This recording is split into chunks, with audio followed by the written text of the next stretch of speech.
Bueno, hoy vamos a ver los órganos de la sociedad, ¿ya? La Junta General, entonces la Junta General, vamos a ver el órgano de la Junta General, que no es lo mismo que decir los socios, ¿ah? Ojo, los socios como tal no son un órgano.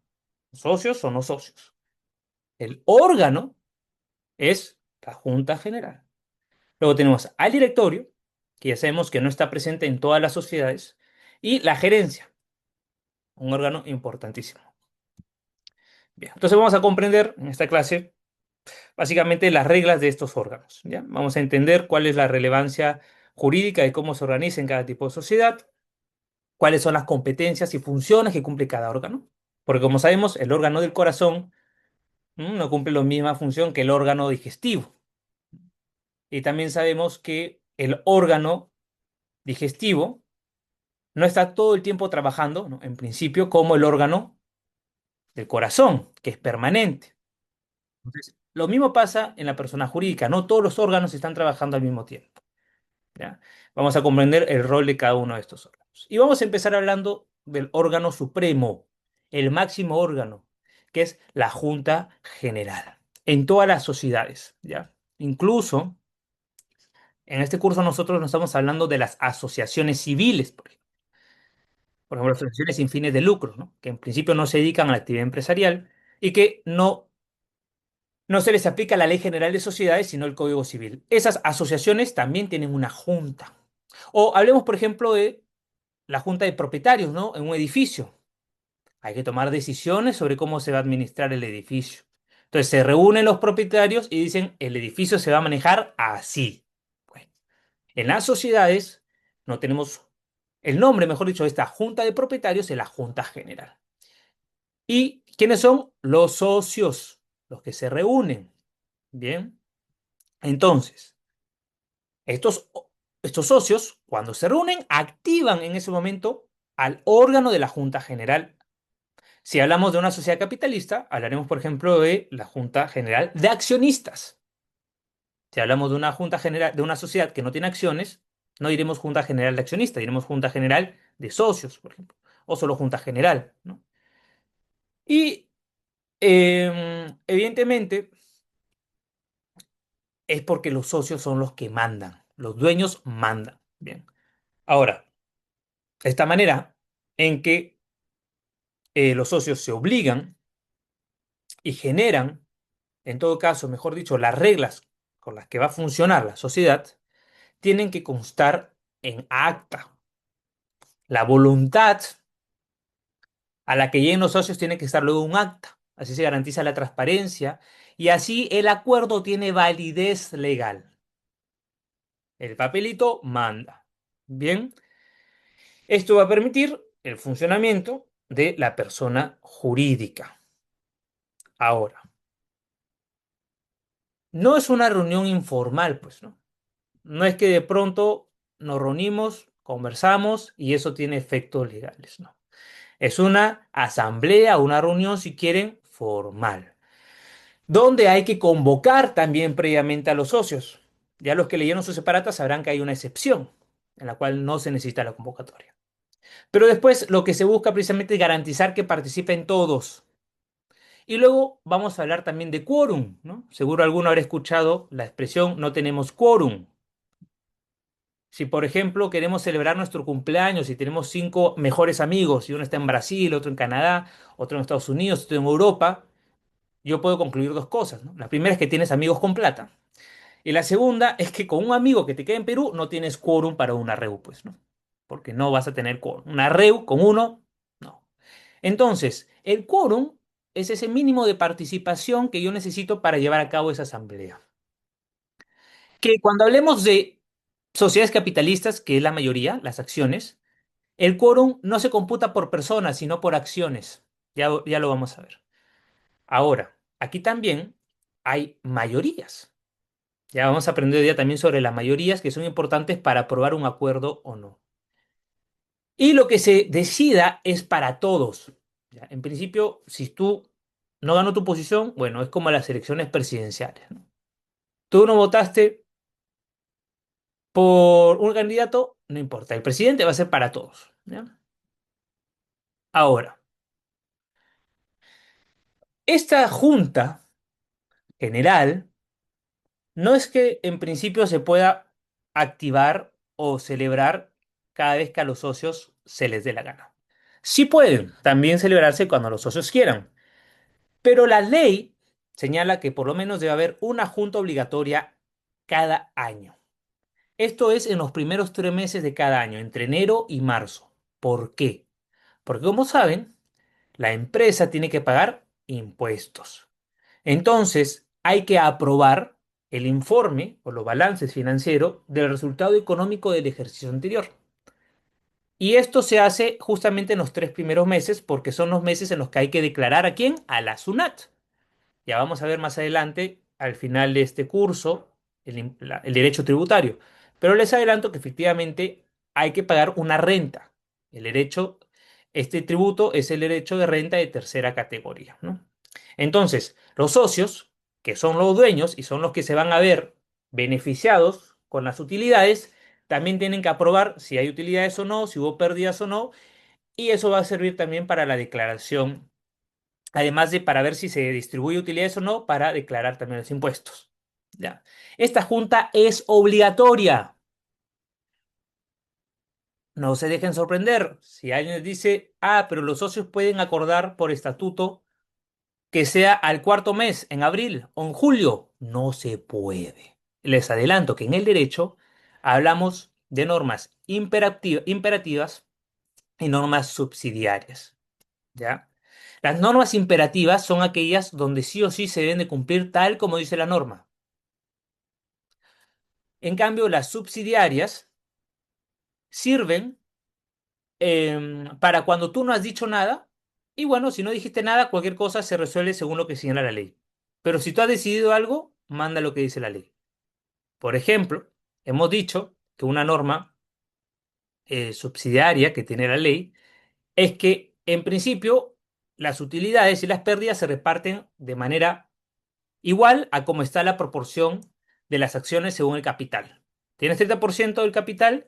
Bueno, asumes el 30% de pérdida y el 30% de ganancias. Sin embargo, esto es subsidiario. Los socios pueden decidir algo distinto. Pero hay normas imperativas como esta del artículo 114 donde los socios, ojo, no pueden decidir algo distinto. Son junta obligatoria en los 3 primeros meses del año.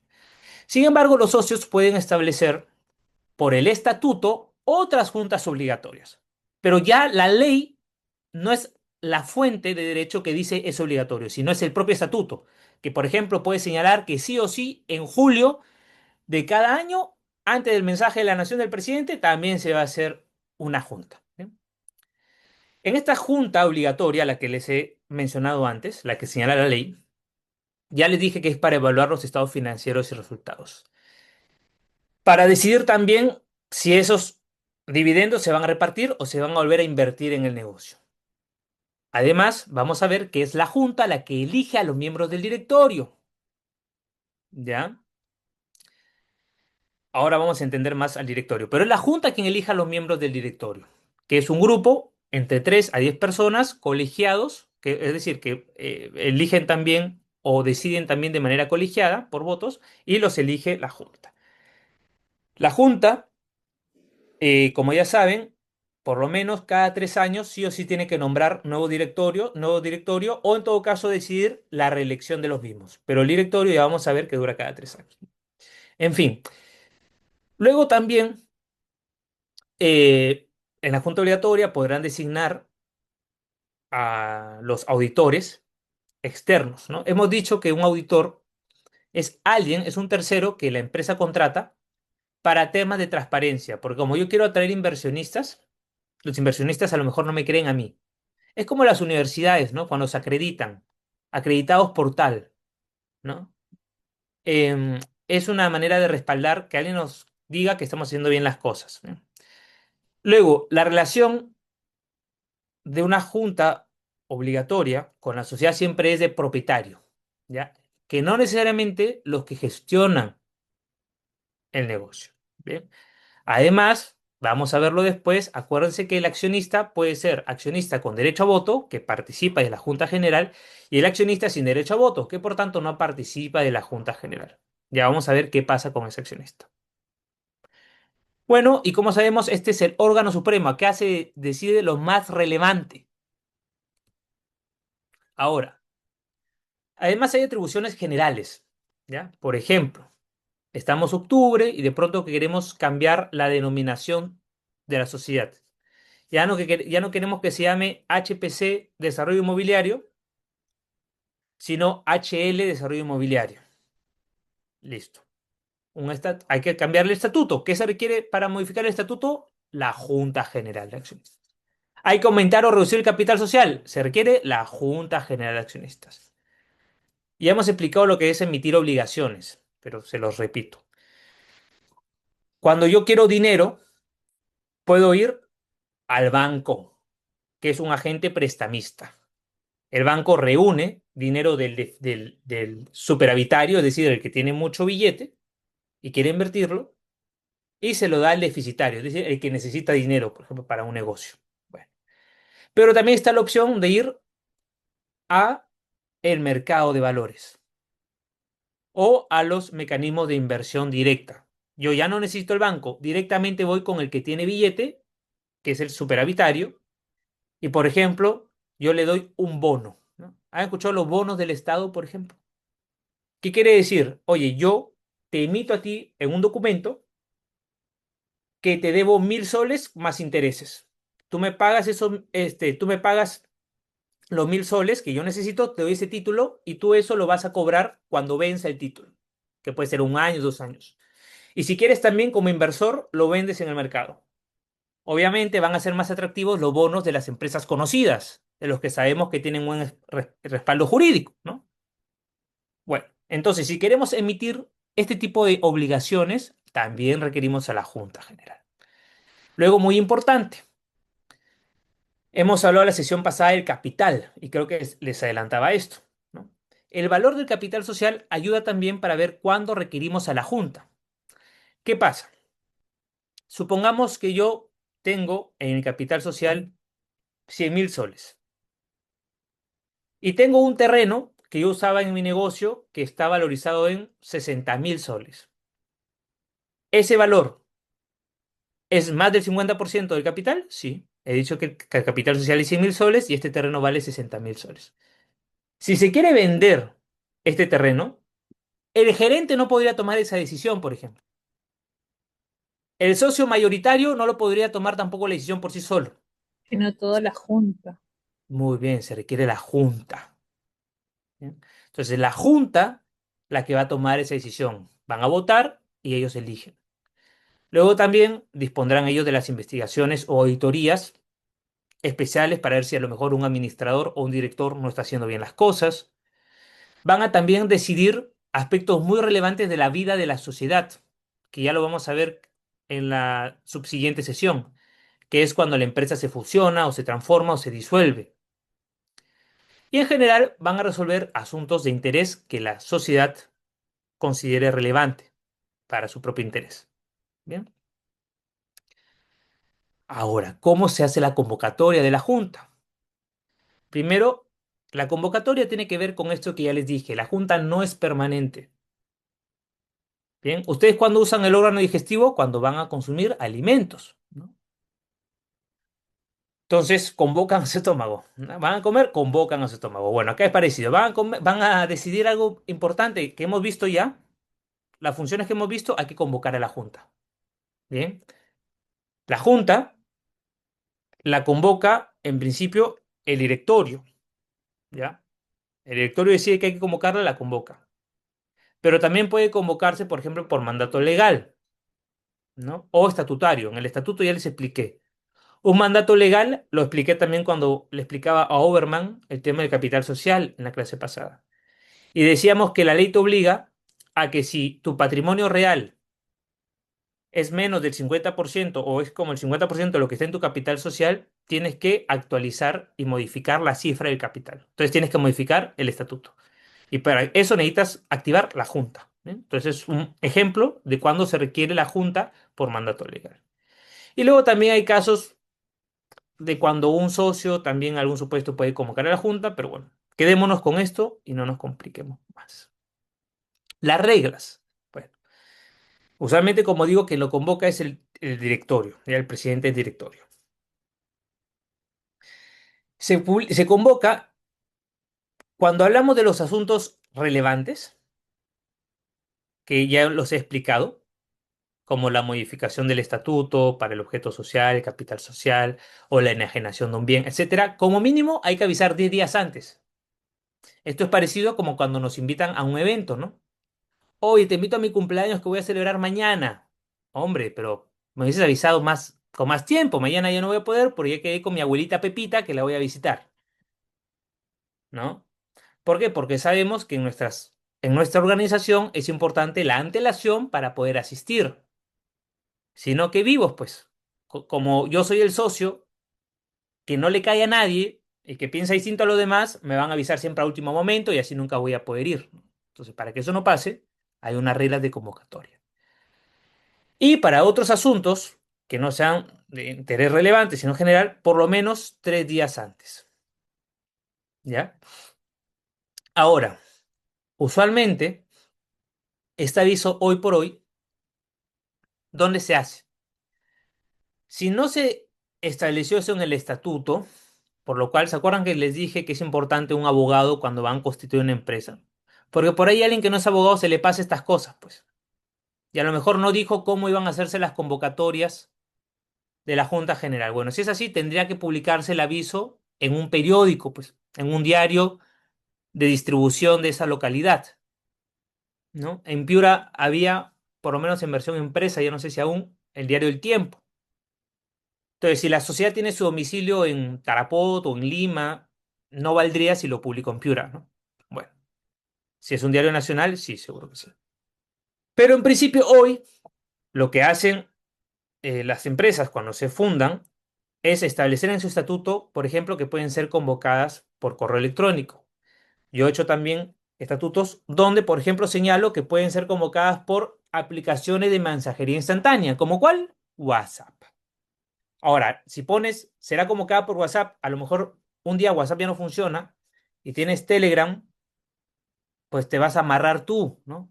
Porque fuiste muy específico. Entonces tampoco hay que ser tan específicos, sino que hay que poner un cierto margen, ¿no? Siempre en ese aviso habrá que decir, muy importante, igual el lugar, que usualmente es el domicilio de la empresa, pero si se quiere que sea en otro lugar, hay que ponerlo en otro lugar. Fecha, hora y sobre todo, importantísimo, la agenda. Oye, llego a la junta y no me habían dicho que aquí íbamos a decidir la enajenación o no del terreno que vale 60.000 soles. Yo no me he podido informar previamente. Entonces, ¿cómo voy a votar estando desinformado? Imagínense, es como haber ido el 12 de abril a las elecciones sin estar informado. Imposible, ¿no? Sin haber leído sobre el candidato, su perfil, lo que propone su partido, sin saber quién va a ser el senador, el parlamentario andino. No, imposible. Tenemos que ir informados. Bueno, así espero que hayamos ido todos a votar. Entonces, igual, lo mismo aquí. Hay que tener información, ¿sí o no, Ivette? Bueno, entonces, ese dato es importantísimo. Resáltenlo ahí. Resáltenlo sus apuntes. La agenda importante. Ahora, y aquí aprovecho también a comentar algo. Hoy por hoy, la Junta no es necesario que se celebre de manera presencial. Esto lo cambió la pandemia, ahí se modificó la ley. Si en el estatuto se establece que la Junta podrá ser celebrado por videollamado, videoconferencia, como Zoom, Google Meet o lo que sea, se puede celebrar la Junta de manera virtual. Ahora, ya, estas son las reglas para convocar y celebrar la Junta. Pero para que se pueda dar la REU, ¿no? Como hablábamos antes, esta REU, esta Junta, tiene que haber quórum, ¿ya? Si no, no se pueden tomar las decisiones. Ahora, ese quórum, ya hemos dicho, se calcula por acciones, no por número de accionistas, ¿ya? Entonces, se calcula en función al porcentaje de acciones. Entonces, obviamente, si va la persona que tiene 60% de acciones, es más, supongamos que a veces he visto sociedades anónimas con dos socios. Entonces, ahí si uno tiene el 51, bueno, hay que ver el porcentaje de pie de la ley, pero si tiene el 90%, imagínense, siempre va a haber quórum con él, pues. Ya está, siempre. Eh, y hay que ver el porcentaje, ¿por qué? Porque hay cosas más relevantes que otras. Entonces, hay lo que es el quórum simple y bueno, el quórum calificado, ¿no? Que en realidad no creo que ese sea el término más válido, pero ahora le voy a explicar cuando hablemos de esos términos con la mayoría se va a entender mejor. Pero bueno, vamos a ver las reglas. Para las decisiones de alta relevancia, que ya hemos visto, como por ejemplo la modificación del estatuto, del capital social, la enajenación de un determinado bien eh, que cuesta más del 50% de capital, del valor del capital social, etcétera, hay una primera convocatoria, es un primer llamado. Necesitamos aquí al 66,6% del capital. Ya. En una segunda convocatoria voy a exigir al menos el 60% del capital. Relajo, flexibilizo, porque yo quiero facilitar que se dé la junta. ¿Ya? Vamos a hacer acá un ejemplo, porque así lo van a entender mejor. Ujú.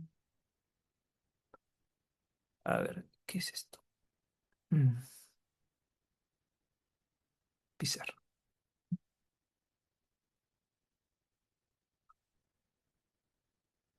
Ah,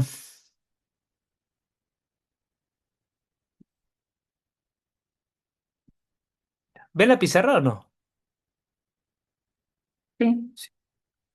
Ahora vamos con las preguntas al final, por favor. Ya saben, apunte su pregunta y así seguimos, participamos al final. A ver, ustedes también pueden apuntar. Están rayando y van a... Ay, Dios mío, un ratito. Cerrar pizarra, me están haciendo acá garabatos. A ver, de nuevo. Qué gracioso. Y aquí pongo nuevo. Usar pizarra clásica. Ya, ahora sí. Me están haciendo boicot. Ya, entonces, vamos a imaginar lo siguiente, ¿ya? Vamos a imaginar que tenemos acá a un socio que tiene el 25%, ¿ya? Acá vamos a imaginar a otro socio que tiene el 15%. Acá extraigo mi pizarra tradicional. Bueno, este tiene, digamos, 10. De acá digamos 25, 25, 50. Acá vamos a poner otro que tiene 30, ¿ya? Y nos falta uno con 20, ¿no? Vamos a poner por acá, ¿ya? Entonces, supongamos que queremos como directorio, yo soy presidente del directorio, y me he dado cuenta que el capital social es insuficiente, porque los negocios que queremos hacer necesitan mayor respaldo económico. Entonces hay que aumentar la cifra del capital social. Entonces convoco a una asamblea, les envío un correo, el WhatsApp, lo que sea, y los convoco. Primera convocatoria. Se dijo que la fecha iba a ser hoy. Hoy estamos 25. 25. Entran al Zoom. Este señor, primero, ¿cuánto hemos dicho que requerimos? 66%, ¿no? 66,6. Este es el porcentaje que requerimos. Entonces, uy, ¿dónde se fue mi pizarro? Mm, ¿En mi pizarro? Acá está, ya. Entonces, 66. Entra al Zoom este señor. Entra al Zoom este señor. ¿Ahí cuántas tenemos? 55. ¿Sí o no? Y este señor también entra. ¿Cuánto tenemos? 65% de las acciones con derecho a voto, porque siempre es el 100% se calcula solo sobre las acciones con derecho a voto. Pregunto, ¿puede haber quórum? No. Entonces, ¿qué vamos a hacer? Vamos a relajar para la segunda convocatoria que no puede ser celebrada, me parece menos, no se tiene que dejar por lo menos 3 días, creo que dice la norma, ya hay un tiempo de marco necesario. Bueno, después de esa fecha, ahora sí, si estos señores vuelven a entrar, porque a lo mejor estos de acá quieren obstruir o están de viaje o se enfermaron o lo que fuera, ahora sí vamos a tener el quórum. Y aquí listo. vamos a pasar ahora sí a la orden del día a poner el asunto en materia de votación. Bien. Entonces, el quórum es importante para decir, listo, la junta se ha constituido. Se activó. Ahora, ojo, esto lo que he dicho es para asuntos de gran relevancia. Para cuando sean asuntos que sean relevantes, pero que no sean los contemplados en la norma como relevantes, ahí se va a requerir únicamente en primera convocatoria el 50% de acciones, derecho a voto, y en segunda convocatoria bastará cualquier número de acciones. ¿Ya? ¿Se entiende? Y ahora lo que pregunta Ivette, ¿cómo se aprueban los acuerdos? ¿De acuerdo? Aquí hay que distinguir entre la mayoría simple, la mayoría absoluta y la mayoría calificada. ¿Ya? Esto lo voy a explicar de la siguiente manera.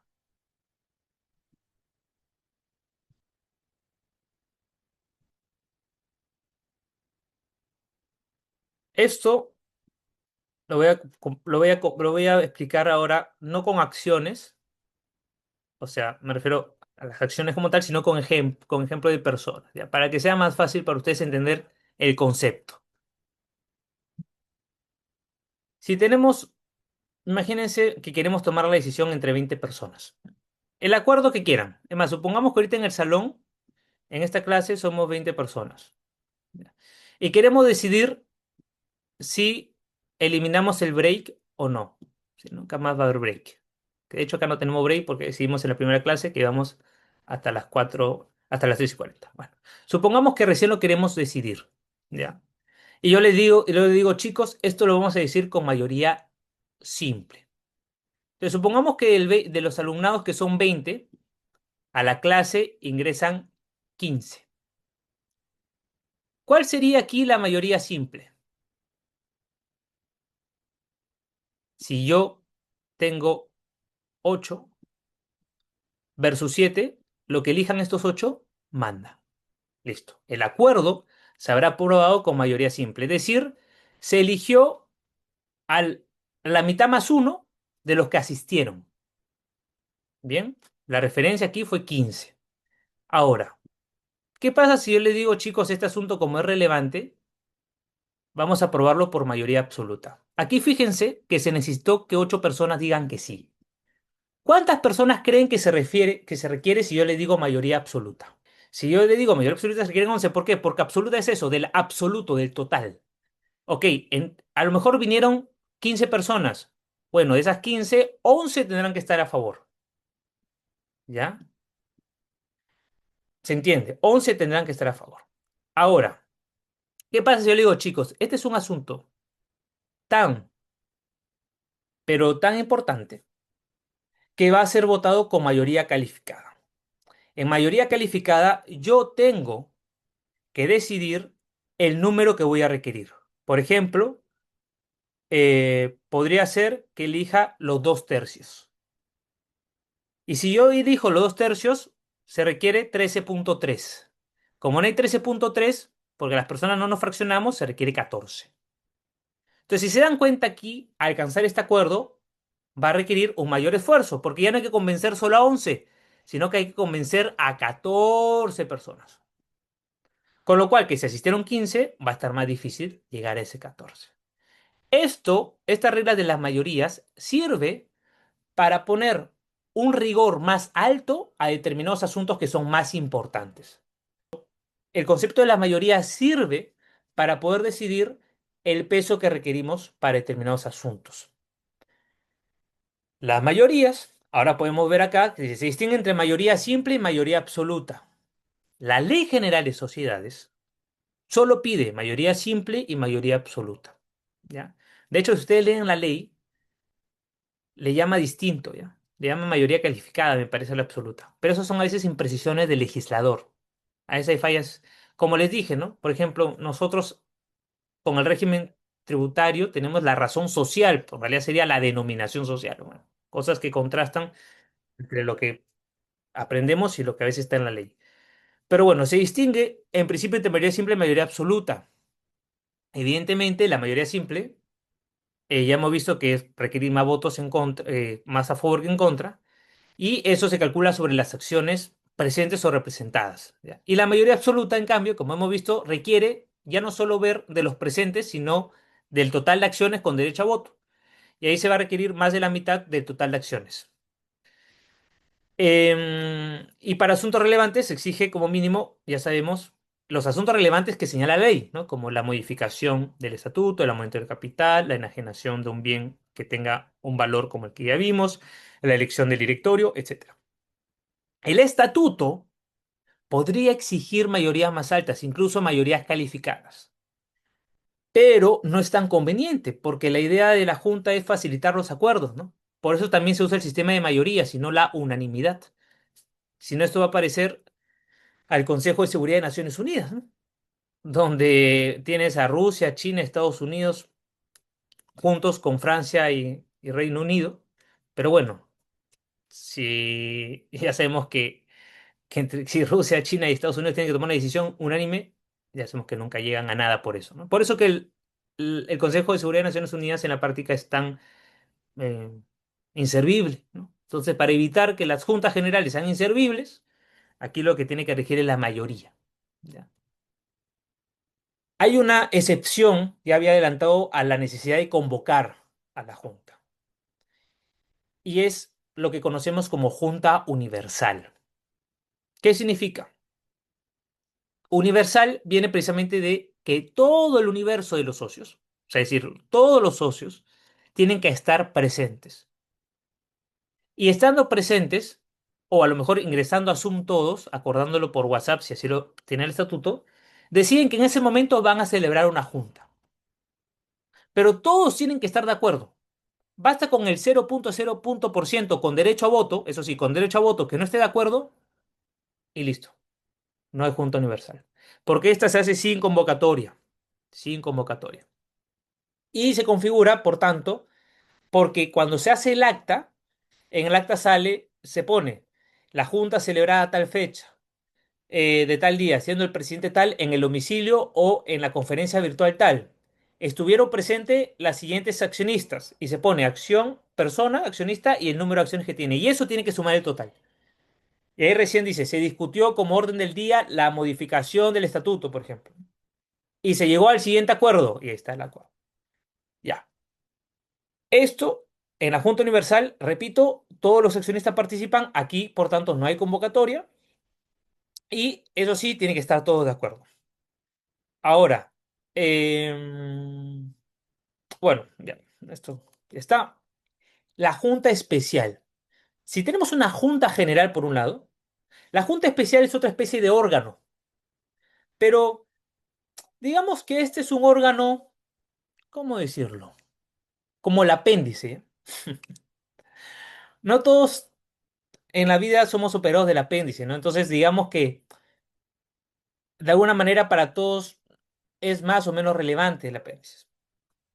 Entonces, si en una sociedad todas las acciones son de la misma clase, por ejemplo, todas son con derecho a voto, nunca vamos a hablar de la Junta Especial. Nunca. Pero si tenemos en una sociedad una clase con derecho a voto y otra clase sin derecho a voto, ¿qué ocurre? Que podrían haber acuerdos de los que tienen derecho a voto que sean negativos o perjudiciales para los que no pueden votar. Entonces, ¿qué hace la ley? La ley dice, mira, todos los acuerdos que apruebe la Junta General que afecten a los socios de otra clase de acciones, para que eso tenga efectos va a requerir que únicamente los otros que tienen otra clase de acciones tengan una junta para solo decir si aprueban o no lo que dijeron los otros. ¿Se entiende? Entonces, eso es su función. ¿Ya? Entonces, si no tenemos una sociedad con varias clases de acciones, como las que acabo de explicar, no se necesita. Y si sí tenemos una sin derecho a votos, estos sin derecho a voto tienen que hacer una junta especial solo para ver si aprueba o no el acuerdo que los puede afectar a ellos. Nada más. Si dicen que no se aprueba, listo. En esa junta donde se aprobó ese acuerdo que los afectaba a ellos, queda sin efecto. Entonces, recapitulando, hemos dicho que la junta requiere ser una asamblea o una reunión formal. Y esa formalidad va a constar en un acta. En el acta siempre se señala, la Junta General ha sido presidida por el presidente del directorio, tal persona. Siempre la Junta General, en principio, la preside el presidente del directorio. Oye, el presidente del directorio se enfermó ese día. Bueno, la Junta podrá allí elegir a alguien que la presida, que básicamente es como el presidente del Congreso, ¿no? ¿Han visto en las asambleas, señor, usted ahora hable, por favor? No, señor, usted no habla ahorita. El que pone orden, va presidiendo. Y luego está el gerente general que hace de secretario, porque él es el que se va a encargar de que eso conste en el acta. Y dice, en el día tal, estando reunidos tales accionistas, se llegaron los siguientes acuerdos. Sobre este acuerdo, el socio tal se opuso y dijo esto. Entonces, ¿cómo? Que va dejando en documento de qué ocurrió, porque esa es la prueba de la transparencia de la decisión a la que se llegó.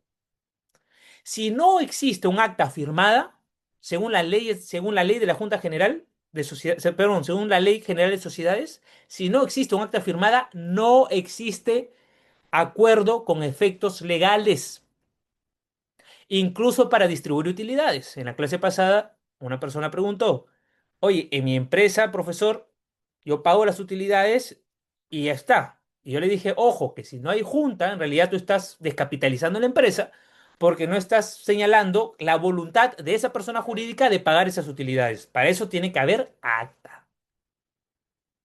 Entonces, eso requiere la aprobación formal de la junta. Bien.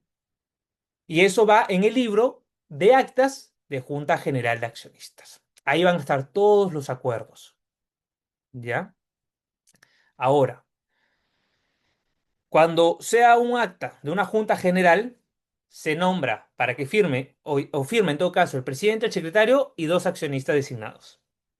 Y cuando sea una Junta Universal, ahí tienen que firmar todos, pues, porque así sea fe que todos participaron, ¿no? Entonces eso. Y ahora sí, repito, los acuerdos de la Junta obligan a todos los socios. Hay excepciones que señala la ley y que lo vamos a ver en la siguiente sesión cuando hablemos un poco más ya de las clases de sociedades y algunas reglas específicas, ¿no?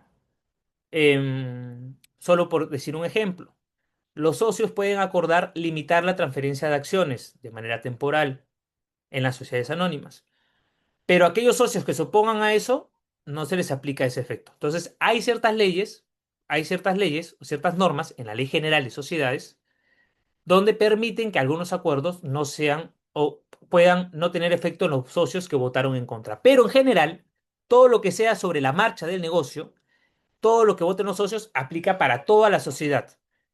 Porque, ojo, importante, lo que acuerda la Junta no es en beneficio de la mayoría, es en beneficio del interés social.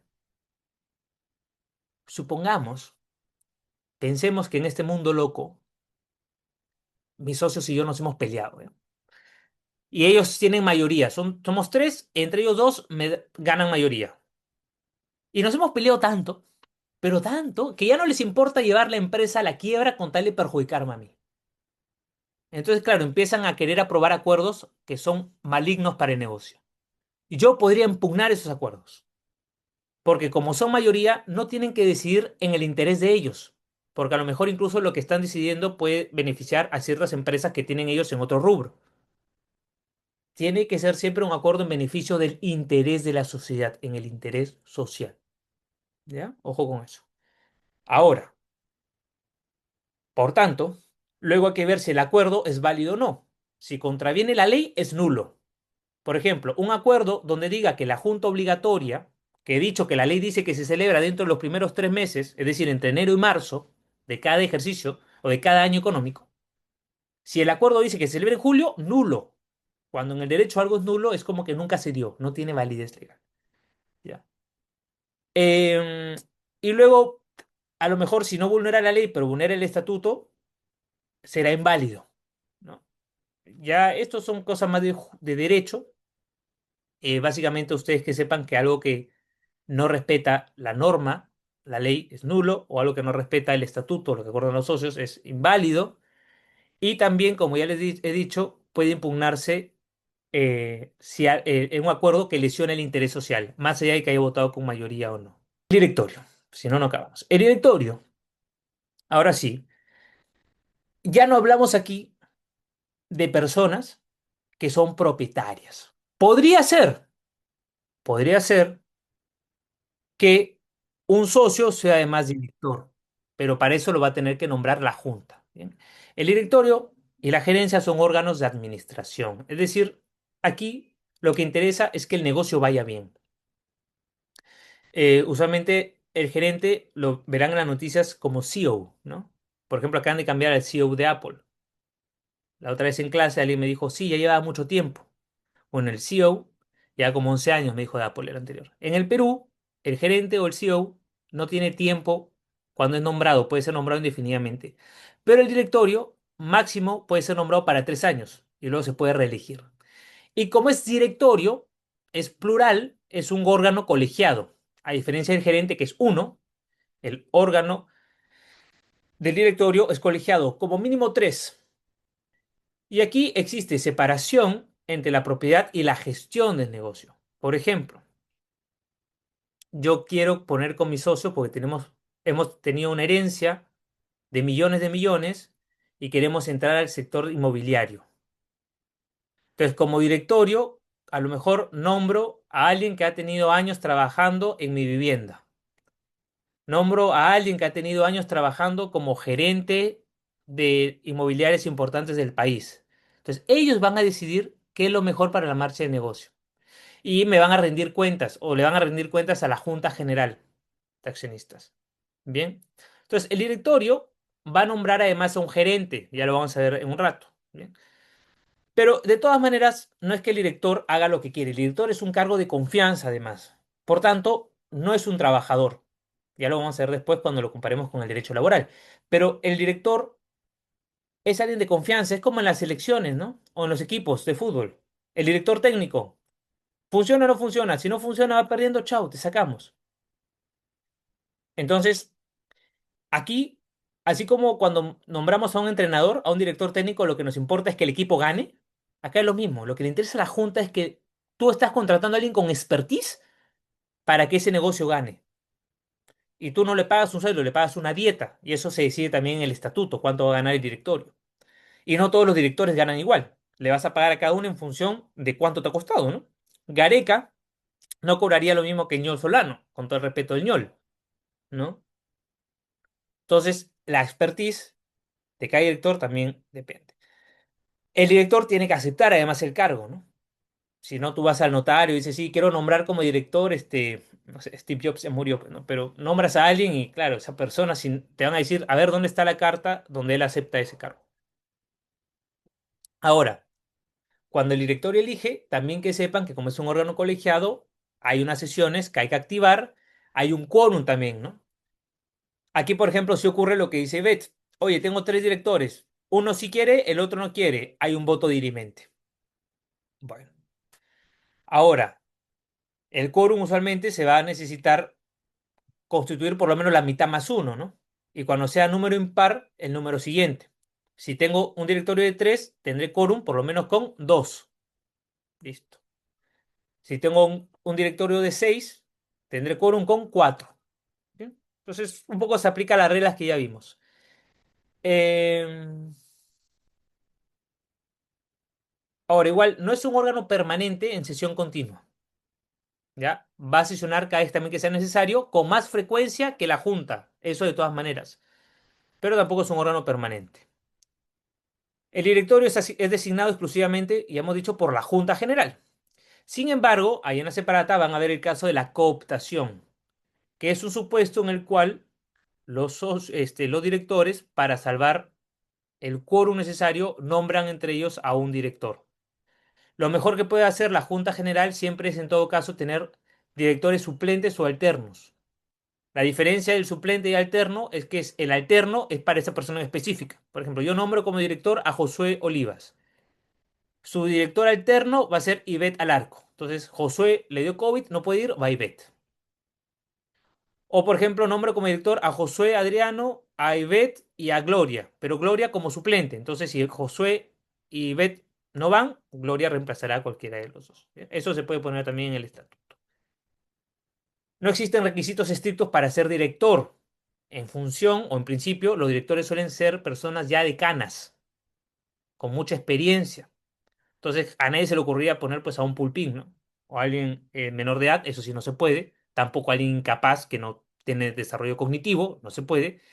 Y luego, la Ley General de Sociedades también establece alguna sanción para los que fueron malos administradores, ¿no? Supongamos que Josué era socio de un negocio y ese negocio entró en quiebra y quedó debiendo dinero a mucha gente. Bueno, vas a ser inhabilitado por un tiempo para ser director, ¿ya? Incluso también los funcionarios que tengan un conflicto, ¿no? Yo quiero ser director del directorio de una inmobiliaria, una empresa inmobiliaria, pero soy viceministro de, del Ministerio de Vivienda. No se puede. Soy Techito Bruce. No, no podría. Digo, teniendo a cargo en ese momento siendo funcionario. No hay conflicto de interés, pues. Podría yo favorecer a esa empresa. Entonces, eso tampoco se puede.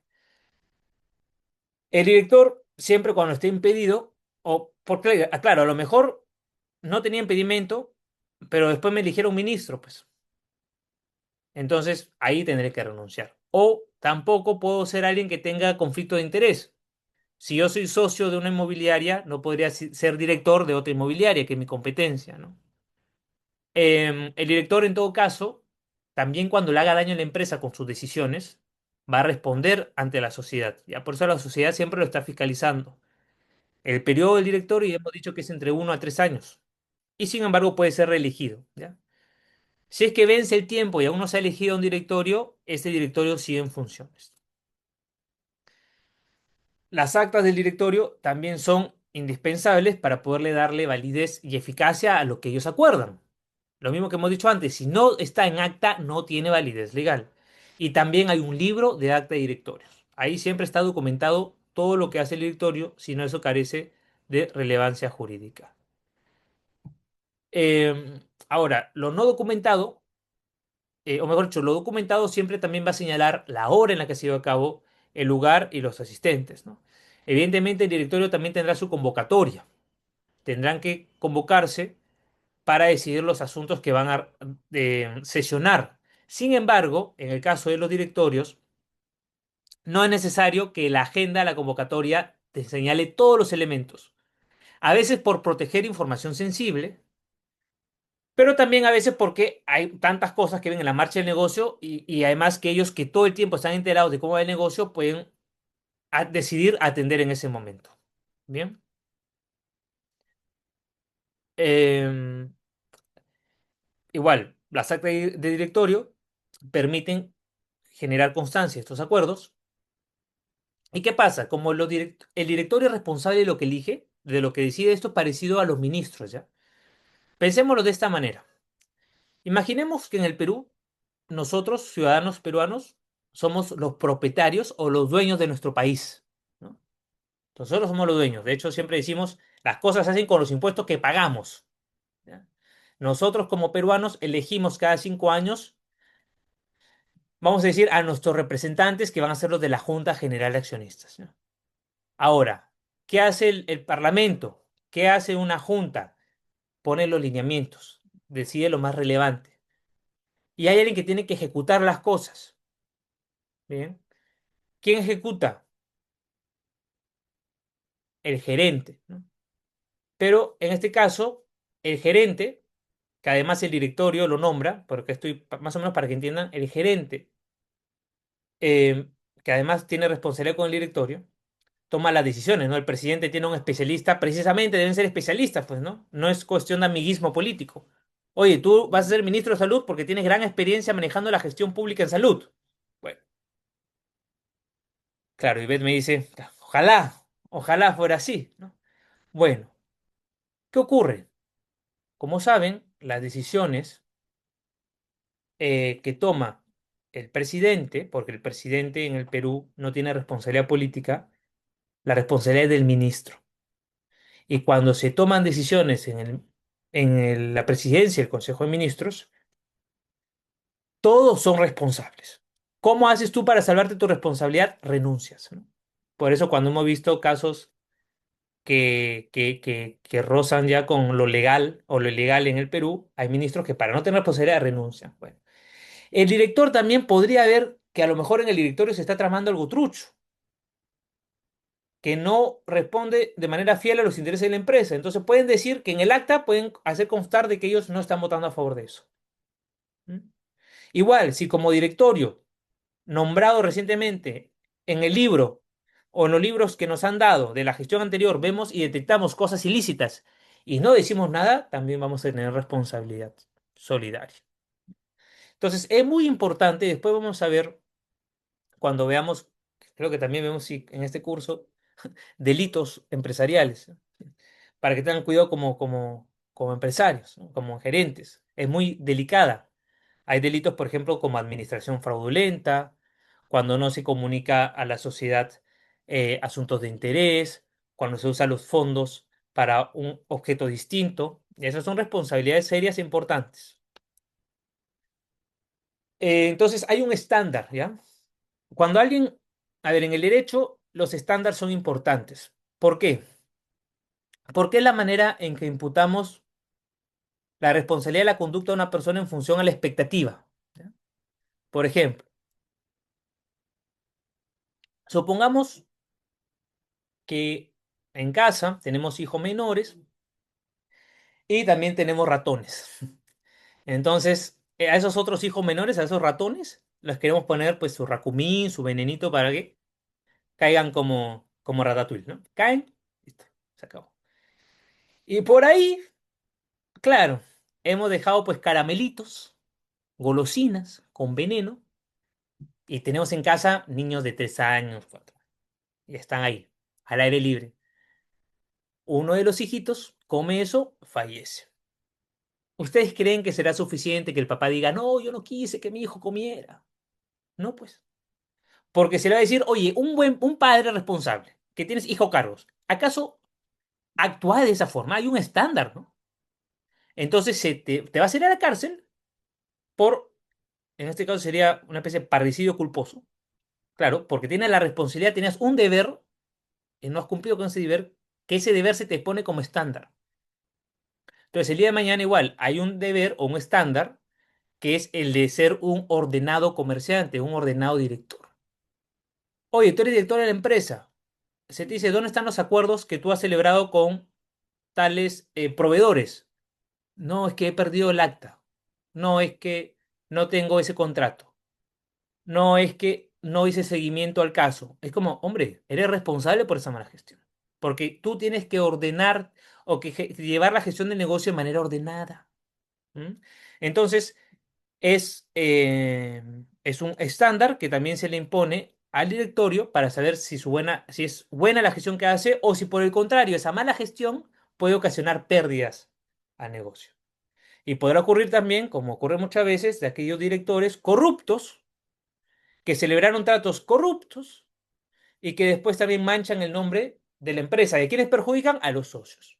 Entonces los socios van a demandar por los daños y perjuicios que le han generado a la reputación de la empresa a esos directores. Caso Graña y Montero en el país, por ejemplo, mucho de su accionariado dijo que no, que ellos no tenían la culpa, que los directores habían sido los corruptos y luego fueron demandados y bueno, bla, bla, bla. Ese es el caso de la responsabilidad del director. Bien. Entonces, a los directores deben de actuar siempre con diligencia y lealtad en función también del interés social.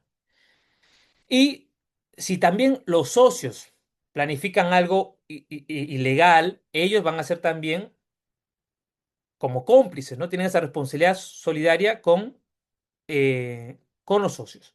Pero además van a tener responsabilidad limitada y solidaria entre ellos cuando realicen prácticas que atenten contra el interés de la sociedad y también, obviamente, con sus accionistas, también de manera individual podrán demandar a los directores o contra terceros, ¿no?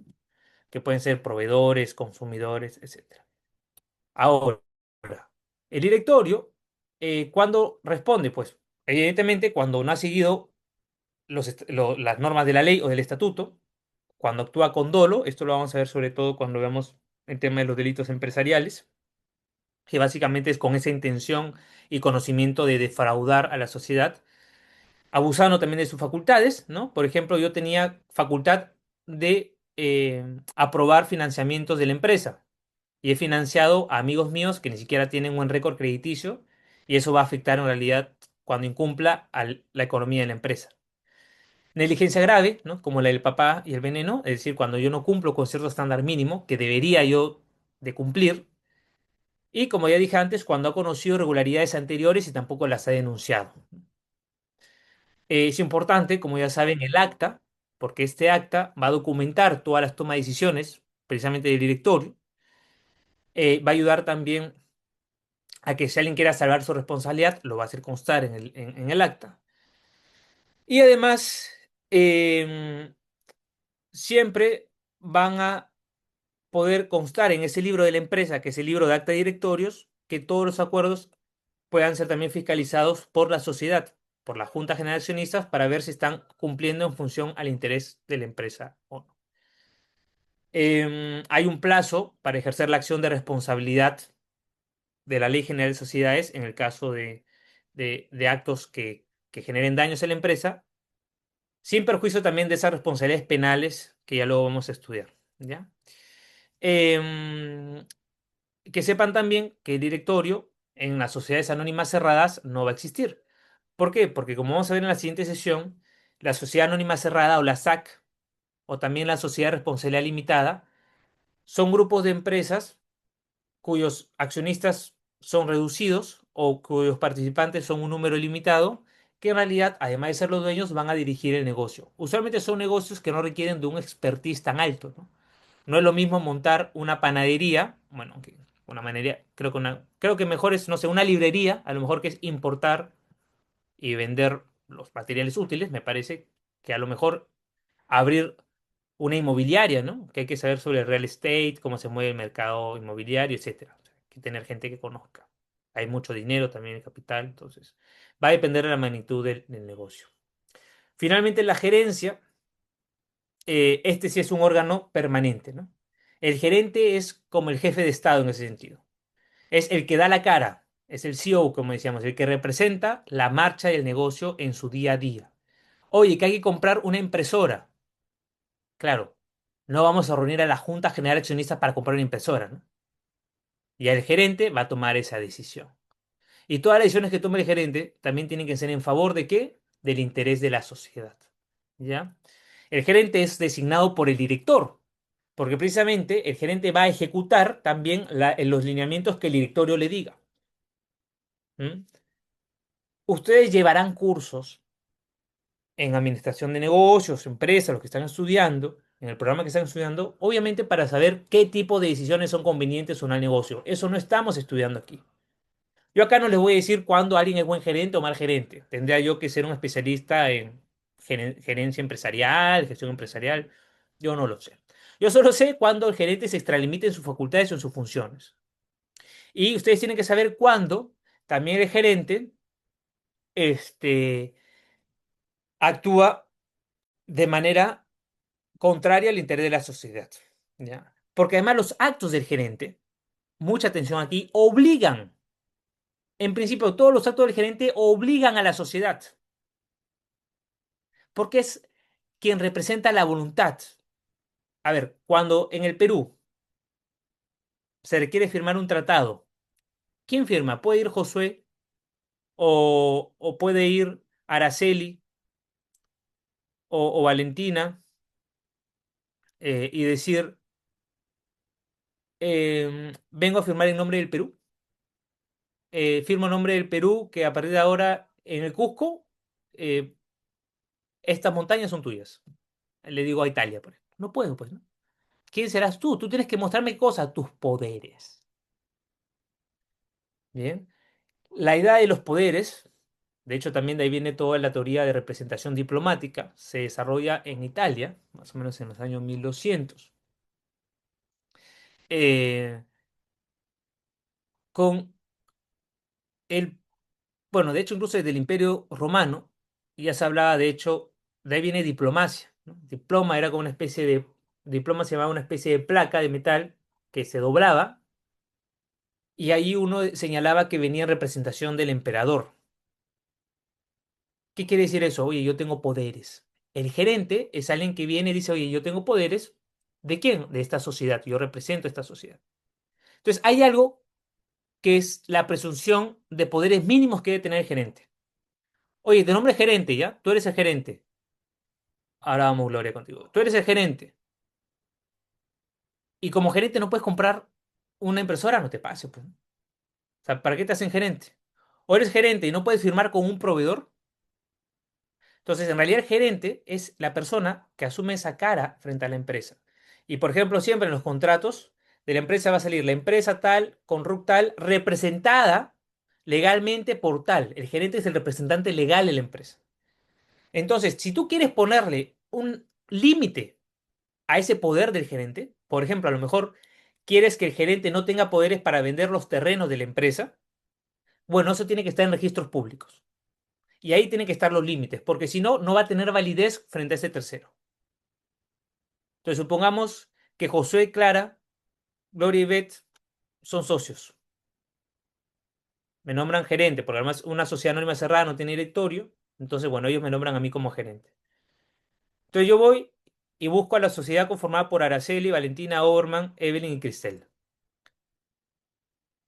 Y le digo, miren chicos, vengo en nombre de tal sociedad, quieren celebrar una fusión empresarial con ustedes. Hay que fusionar nuestro patrimonio. Ustedes van a decir, ah, mira, si en la partida de registros públicos sale que Diego Vega es gerente de esa empresa. Lee los poderes y dice, celebrar cualquier acto o compromiso contractual para el desarrollo del negocio. Si no decía, el gerente no tiene facultades por sí mismo para celebrar actos de reorganización empresarial, luego ustedes van a poder demandar a la empresa que yo represento el cumplimiento de eso que yo les ofrecí. Porque ustedes no tenían cómo saber de que yo no tenía ese poder, pues, porque ustedes se dejan guiar por los registros públicos. Y se supone que si yo soy gerente, tengo las amplias facultades para gestionar el negocio. Bien. Ahora, el gerente, evidentemente, tiene facultades para gestionar acciones del negocio. Si el negocio es gestión gastronómica, no sé, de restaurante y delivery, ¿qué haría yo, por ejemplo, invirtiendo el dinero de la empresa en una inmobiliaria, por ejemplo? No tenía sentido, ¿no? Entonces, ahí como gerente, soy responsable porque me he extralimitado ¿de qué? De lo que hemos hablado desde la primera sesión, del objeto social. El objeto social limita precisamente aquello para lo cual yo tengo facultad. La empresa tiene un giro de negocio y yo tengo que hacer acciones que están en relación a ese giro de negocio. Entonces, yo tengo esa función o esa doble función de administrar y representar a la empresa. Todos los días está activa la gerencia, porque todos los días hay alguien representando y administrando la empresa. Bien. Y luego ese gerente va a tener que rendir cuentas al directorio. Y también la Junta, cuando disponga de una rendición de cuentas especial o quiere investigar al directorio y a mi persona, nos va a poder también investigar y pedir que rindamos cuentas. Bien. Em, ya lo dije, es designado por regla general por el directorio y básicamente el gerente va a durar también hasta que tenga la confianza del directorio o de la gerencia. Bien. Porque en principio, bueno, insisto, el directorio lo elige porque confía en que es el más capaz para seguir a cabo los lineamientos que les han dado, ¿no? Luego tiene facultades para celebrar actos y contratos ordinarios. Con ordinarios nos referimos a esto, al objeto social, a lo que es lo ordinario en ese giro del negocio. Bien. Si quiere para algo más, tendría que tener autorización del directorio o de la junta, ¿no? De la junta dependiendo de la relevancia de la decisión. Y bueno, como puse aquí también, las limitaciones solo afectan a terceros si están inscritas, ¿no? Igual, el régimen de responsabilidad del gerente va a ser similar a la de los directores. Ya, esto también lo vamos a ver cuando veamos, como digo, la responsabilidad penal, por ejemplo, de los administradores, porque el gerente y el directorio son administradores de la empresa. También está sujeto a estos estándares, ¿no? Alineados al interés social. También va a poder ser demandado por los daños que genera a la sociedad o a terceros. Va a responder también, incluso el gerente, ojo, va a responder. ¿Qué pasa? A lo mejor es como el papá, ¿no? Oye, ya, yo no puedo matar a mi hijo. Claro. ¿Qué padre sería si agarro y mato a mi hijo directamente? Pero si lo llevo, por ejemplo, a mi hijo a una piscina y yo me pongo a tomar cervezas con mis amigos y mi hijo de 5 años está libremente ahí y sin vigilarlo y muere ahogado, claro, yo voy a ser responsable, pues. Entonces, pongamos el mismo caso. A lo mejor hay gente que se está robando el dinero de la empresa y yo como gerente no me lo estoy robando, pero no me di cuenta porque nunca fui estricto en revisar cómo estaba esa contabilidad. Y en mi cara se han burlado y se han robado dinero de la empresa y yo no hice nada. Voy a ser responsable. Oye, nunca fui responsable de saber dónde están los libros de la empresa, dónde están los acuerdos que se ha tomado en el directorio y la gerencia. Yo soy responsable de llevar los libros. Si los libros se pierden o desaparecen, es mi responsabilidad, porque soy el gerente. Entonces, es el administrador máximo. Y es más, ya vamos a ver que incluso hay normas como la de la seguridad y salud en el trabajo, que si alguien se muere en esa empresa, ay, ay, ay de mí, porque yo debía haberme encargado de que funcione las normas de salud y seguridad en el trabajo. Y si alguien se muere electrocutado en la cocina del restaurante porque yo no me encargué de haber hecho la supervisión y el mantenimiento, que todo funcione ok, yo me voy a ir a la cárcel. Como el papá que no cuida al hijo en la piscina. Entonces tengo ese deber especial como gerente. Entonces es muy delicada la función del gerente. Yo soy responsable por lo que pasa en la empresa. Bien. Entonces igual, también cualquier cosa irregular tiene que denunciarla y muy importante que asegure el uso correcto de los recursos sociales. Ahorita vamos, Valentina. Valentina y también Gloria, hace un rato había preguntado.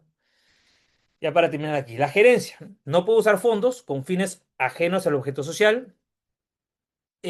También va a cumplir siempre con la ley, el estatuto es básico, los acuerdos societarios está para buscar el cumplimiento de eso.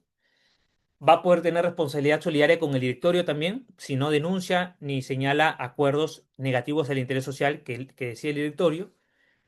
Y bueno, lo que dije antes, ¿no? Está para contratar las mejores condiciones y oportunidades que tenga la empresa a su giro de negocio. Por último, señalar también que el gerente puede ser una persona jurídica.